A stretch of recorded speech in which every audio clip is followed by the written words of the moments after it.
स्वागत है आप लोग का डीपी स्टडी चैनल में। तो चलिए आज हम लोग फिजिक्स में वन शॉट लेसन पढ़ने जा रहा हूँ, यानी कि प्रत्येक लेसन का वीवीआई टॉपिक्स जो कि एग्जाम में पूछा जाता है वही आज हम लोग पढ़ेंगे।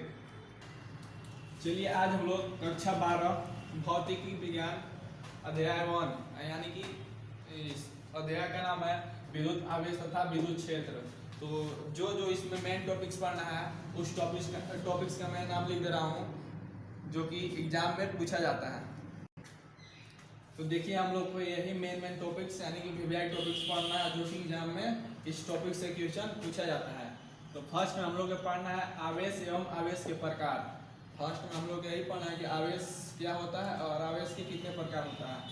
दूसरा पढ़ना है आवेश का संसूचन। तीसरा में है आवेशों का गुणधर्म। चौथा है प्रेरण द्वारा आवेशन। पांचवा है कूलॉम बल। छठा माध्यम पर निर्भरता।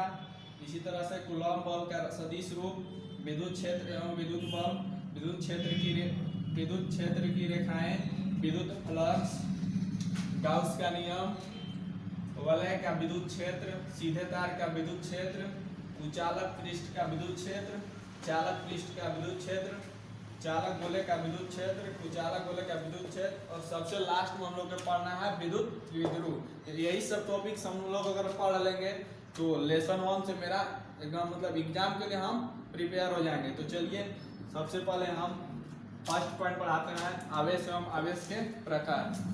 तो चलिए सबसे पहले हम लोग देखते हैं कि आवेश किसे कहते हैं।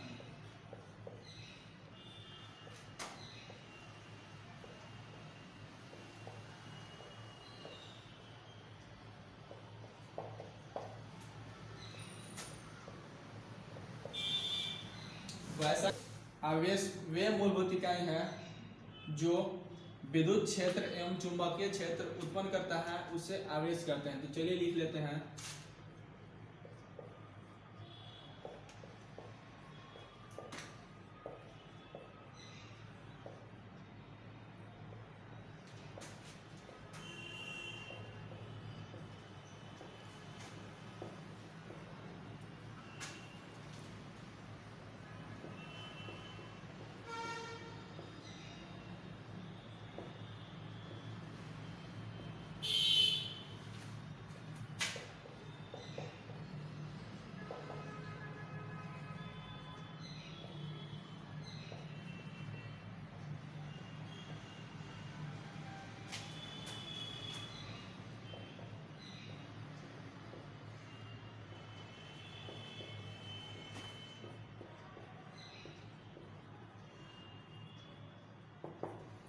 आप लोग समझ सकते हैं आवेश वे मूलभूत इकाई है जिसके कारण विद्युत क्षेत्र एवं चुंबकीय क्षेत्र उत्पन्न होता है, उसे आवेश कहते हैं। फिर बोला है आवेश की प्रकार। आवेश मुख्यतः 2 प्रकार के होता है। फर्स्ट है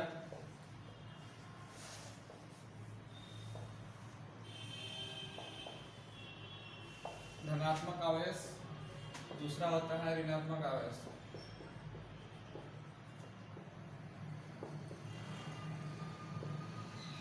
तो धनात्मक आवेश उसे बोलते हैं वैसा आवेश जिस पे धन आवेश उपस्थित हो उसे धन आवेश कहते हैं। मान लीजिए कोई वस्तु है, इस पे सिर्फ धन आवेश है, इसी को बोलते हैं धनावेश।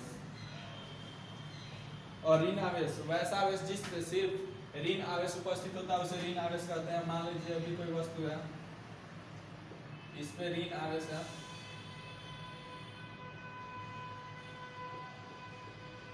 इसको बोलते हैं ऋण आवेश।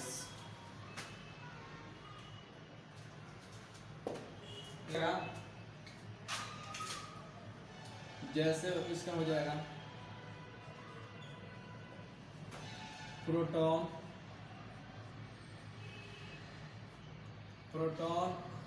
अल्फा कण etc। ऋणात्मक में जैसे हो जाएगा, ऋणात्मक में हो जाएगा मेरा यानी कि न्यूट्रॉन,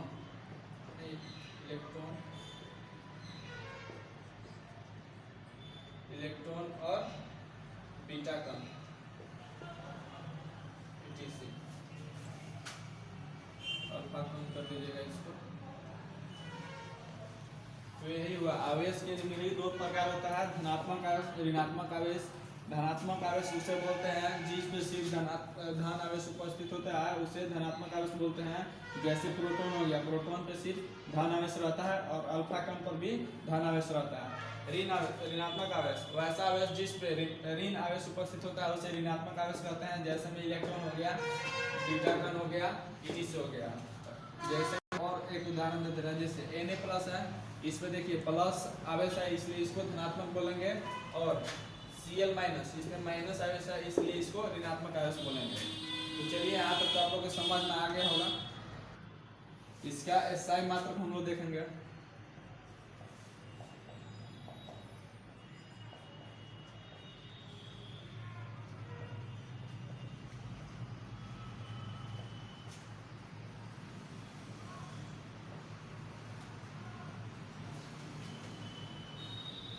इसका SI मात्रक कूलम होता है, यानी कि कूलम को C से प्रदर्शित करता है। और इसका SI मात्रक होता है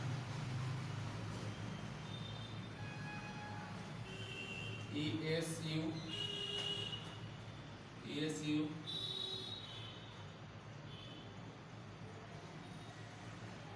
फैराडे तथा मैक्सवेल। इसका और SI मात्रक होता है ESU फैराडे तथा मैक्सवेल। ये आप लोग याद रखिएगा, एग्जाम में ज़्यादातर यही पूछा जाता है। तो चलिए, और इसमें पढ़ना है तो स्पेस कम है इसलिए मैं निकाल रहा हूँ। और देखते हैं इसका बीमा।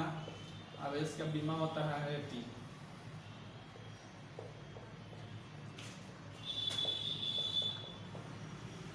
अब इसका बीमा होता है AT। और समझने वाली बात यह है कि अगर समान आवेश रहेगा, समान आवेश जब रहेगा तो उस समय समान आवेश में प्रतिकर्षित होता है। यानी कि मान लीजिए समान आवेश प्लस प्लस है, प्लस प्लस जब रहेगा तो प्रतिकर्षित होगा, या अगर माइनस माइनस भी रहेगा तो एक दूसरे में प्रतिकर्षित होगा। और असमान आवेश रहेगा,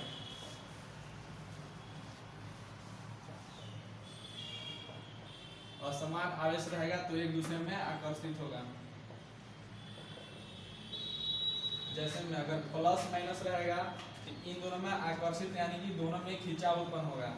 जैसे ऊपर में आप लोग देखे थे कि अगर प्लस प्लस रहेगा तो एक दूसरे में दूरी बढ़ेगा, इसमें दूरी नहीं बल्कि एक दूसरे के लोग पास यानी कि नजदीक आएंगे।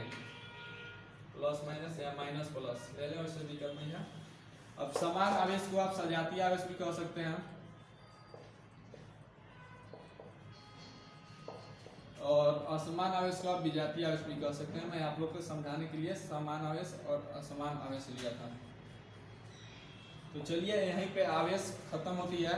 अगर आप लोग इतना कंफर्म कर लेंगे या अच्छा से पढ़ लेंगे तो आवेश एवं आवेश के प्रकार ये टॉपिक खत्म हो जाएगा। चलिए हम लोग अब दूसरा टॉपिक में आते हैं। दूसरा हो गया मेरा आवेशों का संसूचन। संसूचन का मतलब है कि किसी वस्तु के ऊपर आवेश है कि नहीं है, इसको पता करने के लिए एक यंत्र का हम लोग उपयोग करते हैं। उस यंत्र का नाम है इलेक्ट्रोस्कोप या विद्युतदर्शी। तो चलिए विद्युतदर्शी या इलेक्ट्रोस्कोप का मैं फिगर छाप रहा हूँ। इलेक्ट्रोस्कोप का यही फिगर होता है, यानी कि जो ये आप लोग को दिख रहा है इसको बोलते हैं निर्वातित कांच का बोतल। इस पे कोई धातु का नोब है, और ये जो दिख रहा है आप लोग को इसको बोलते हैं धातु के छड़, और इसको बोलते हैं ये जो दो गो दिख रहा है ना, एक यहाँ, इसको बोलते हैं सोन पत्रियां। और मान लीजिए कोई यहाँ पे वस्तु है, वस्तु को धातु के नोक से हम स्पर्श कराएं तो वस्तु पे देखिए माइनस चार्ज है यानी कि ऋणात्मक है। तो जब वस्तु को धातु के नोक से स्पर्श कराएंगे तो यहाँ से ऋणात्मक आते आते आते यहाँ दोनों स्वर्ण पत्रियां पे मतलब दोनों स्वर्ण पत्रियां पे बढ़ जाएगी। तो वस्तु को स्पर्श करवाने पे स्वर्ण पत्रियां पर स्वर्ण पत्रिया पर प्रतिकर्षित आवेश का प्रतिकर्षित हो जाना ही यही से साबित होता है कि वस्तु पे कोई आवेश है। अगर यह जैसे मैं इधर से साथ में आती आवेश आते आते इधर दोनों बढ़ गई, तो जब यहाँ से माइनस और ये माइनस जब एक दूसरे को माइनस माइनस आप लोग जानते हैं कि माइनस माइनस जब जुड़ता है तो एक दूसरे को प्रतिकर्षित करता है, तो ये दोनों प्रतिकर्षित कर रहा है, इसीलिए यहाँ से हम कह सकते हैं कि वस्तु पे कोई आवेश है। तो चलिए यहीं पे आवेशों का संसूचन खत्म हुआ। संसूचन अगर आपसे कोई पूछेगा कि संसूचन क्या है तो आप लोग डायरेक्ट बता दीजिएगा कि किसी वस्तु के ऊपर आवेश को पता करने की विधि के लिए हम लोग एक इलेक्ट्रोस्कोप का उपयोग करते हैं, उसी को हम लोग संसूचन कहते हैं। तो चलिए मिलते हैं नेक्स्ट वीडियो में।